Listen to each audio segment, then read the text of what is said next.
Good morning, everyone. It's Helen Forde from Jesuit Mission, and I'm delighted to be joined today by Father Mick Kelly, who's an Australian Jesuit, fondly known as Mick. And Mick has lived and worked in Thailand for the past 10 years. He's currently in Australia, residing in Maitland. So welcome, Mick. How are you this morning? I'm very well, thanks, Helen. Thank you for asking. Jesuit Mission has been supporting a program that Mick founded a few years ago called the Thai Refugee Project. Mick, can you tell us a little bit about the project? Well, it more or less began by accident, Helen. I got asked to look after one Pakistani who was escaping persecution in Lahore. I was asked to do that by an Australian Jesuit friend of mine, Renato Zekin. And it was all terribly clandestine. I got this succinct, almost encrypted message that someone would be arriving tomorrow. He could tell his story, but he asked if I could be some help. And that was the beginning of an avalanche, because once he landed with, without a brass razoo, I had to help him. And so found him accommodation and work and all that. But then that opened the floodgates to all the others.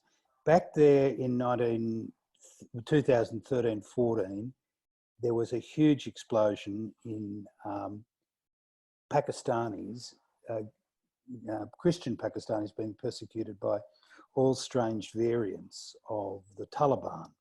And so in the way in which they behaved, they were killing people and using all sorts of ruses to exploit a thing called the blasphemy laws, which are a virtual enforced membership of Islam. And if you don't do it, you're an infidel and you get chopped. So rather than get chopped, a lot of them picked up their families and got out. And they've gone to various places, Malaysia, Singapore, Malaysia, Sri Lanka, but a lot of them came to Bangkok, because 20% of the GDP of Thailand is tourism. And so they're very generous. They had been very generous in providing tourist visas. They've stopped that now, but they used to give tourist visas to Pakistanis, and they would come and, of course, apply for refugee status. But the dilatory United Nations High Commission for Refugees would take forever to interview them and adjudicate their status as refugees or asylum seekers. And so they were just hanging around Thailand. And the problem with just hanging around is that Thailand is not a signatory to any of the UN protocols or conventions about the treatment of refugees. So they are designated as illegals. So the treatment they come in for is precisely what we've seen in Manus and Nauru. If the coppers find them, they lock them up. And if they lock them up, they put them in what's effectively a series of black holes where they're poorly fed. They pick up communicable diseases like TB. A lot of the stress they're under has induced diabetes in many. And of course, all these complaints are untreated. So they lead a very, very difficult life. Now, there are various agencies who provide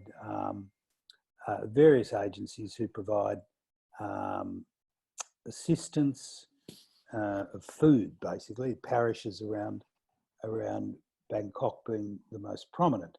But what became obvious to me was that this whole catastrophic unfolding was not going to be alleviated unless there was an opportunity for resettlement. And what I found was absolutely no one in the NGO world was doing anything at all about resettlement. So what I set about doing with a few refugees was develop a database of people, help them to develop their narrative of persecution, because there are various places in which people can be resettled, and then set off and build up opportunities for resettlement. And that's what we do. We also help those who are in the most extreme situation, because for instance, on the 19th of December last year, in one of those exquisitely capricious acts that only the Thai police can master, they raided a place where previously the person who owned the apartments, which are basically 4x4 rooms, where a series of Pakistani families lived, but they lived in the belief that the owner of the building was paying off the cops to stay away. Well, the cops obviously changed their mind or didn't get paid. Anyway, the cops raided, bashed down doors, 6 o'clock in the morning, rounded these people up and put them into the immigration detention centre. The only problem with that was that they also collected children as young as 4. Now, jail is no place for a child as young as 4. So anyway, there were 38 of them. We rattled a few cages, going as far as Geneva to get the UN to do something about it. And eventually, about 21 or 22 of them, all women and all children, were given bail. But of course, their breadwinners are in jail. So how are they going to survive? So the little money that we do get, little compared to the need, because now that we're under coronavirus clampdown, what work was available to people under the table in Bangkok has all been withdrawn, because all the usual jobs they do in restaurants and other places really meant that they're unable to earn any money at all.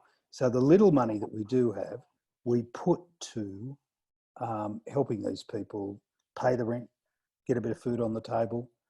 They get, from the parishes, they get rice and oil, but they need vegetables and fruit and a bit of meat if they can get it. How many people are you currently supporting?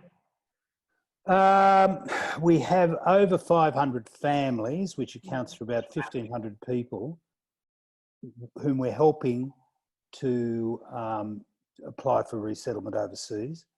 And there's probably about 100 in extreme conditions that we're helping with food supplements and rental support. Right. Also paying school fees for their kids to go to school. Right. Depending how long Thailand's in lockdown, isn't it, at the moment? Yeah. So depending how long that goes, how long can you sustain that support with the refugees? Well, we've got, happily, I ended up in Australia and locked down in Australia by accident, because ordinarily I would have expected to be back, but you can't get into the country, and you can't get out of the country, and just as you can't get out of Australia. We've got enough, I think, to be able to we've stripped down what we're supplying, and we've got enough to supply people with support for a few months. So I'm not terribly worried about that. Obviously, there'll be a problem come about August, September, and we'll have to do something about that then. Right. And is there any indication from the Thai government on how long the restrictions might be in place, or is it? Well, even if they did give some indication, I wouldn't believe them. Right. This is being handled so incompetently. Thailand is run by generals. They know nothing about medicine. They know nothing about the economy. The Prime Minister just appointed his younger brother to head up the tourism committee, because such a large proportion of it knows nothing about it. It just takes your breath away how multiply incompetent that government is. So I wouldn't.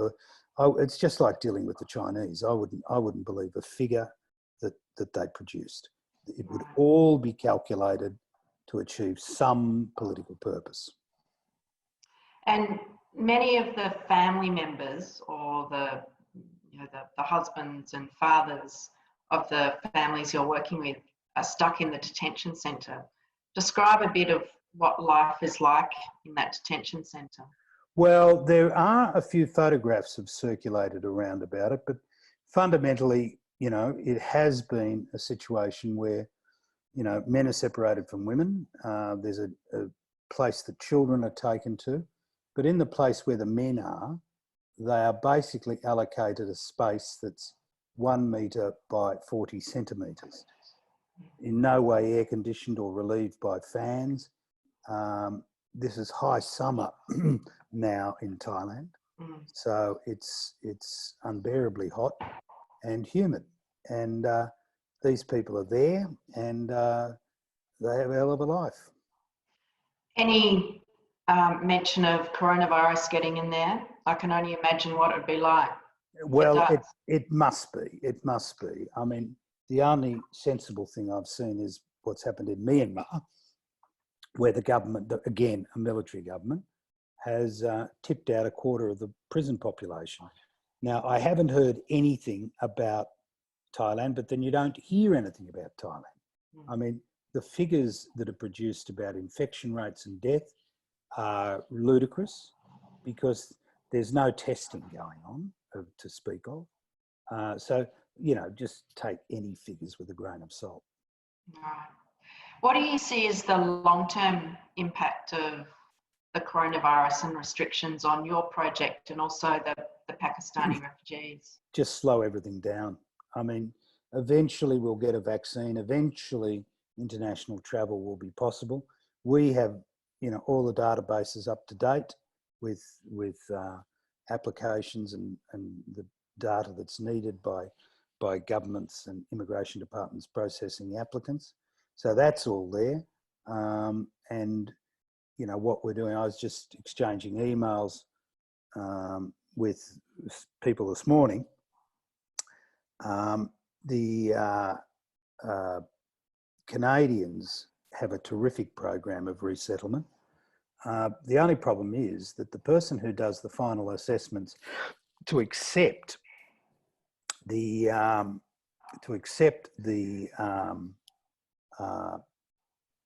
what do you call them? The refugees and asylum seekers is a visa officer based in Singapore.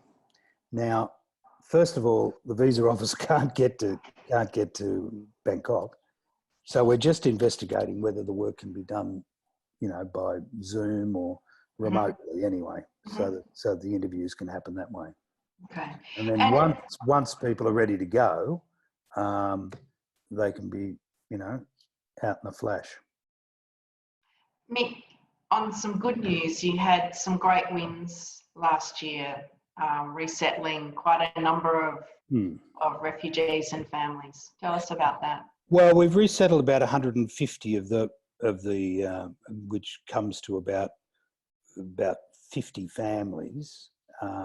But there's of course another 450 that we want to settle. So we're not getting delirious over that. But that was there, and what we had planned for this year was to resettle a couple of hundred in Canada, a couple of hundred people, another 100 in Europe, and we also were promised that Australia was going to take 100, but there's been very little movement on that.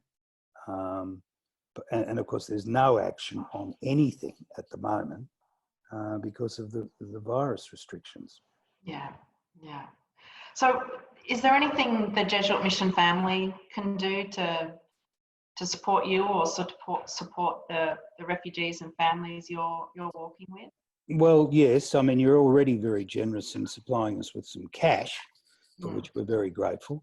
But I wonder whether, you know, once things settle down, this 100 refugees that were accepted from Thailand, Christian refugees based in Bangkok, on which there's been no action, a bit of coordinated activity with Jesuit Mission donors going to their local member and say, look, the minister committed to doing this. Why isn't it happening? Right. You know, it's a part of our standard refugee program. Part of the problem is that there's an international prejudice against Christian refugees. People seem to think that the goodies are the Muslims and the baddies are the Christians.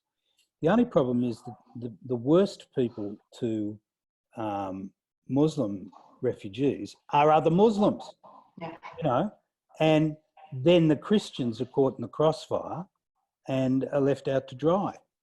Now that's really the situation of my gang. Right, right. Mick, I know you're in constant contact with your friends on the ground in Bangkok, so please send our prayers and our best wishes and blessings so that hopefully they can stay safe and are able to continue to care for and feed their families. Ironically, at the moment, things are probably a bit better for our gang in Bangkok, because the coppers would be too afraid that they'd catch something from them, so they stay away. Which is that's one blessing then. Yes, an ironic blessing.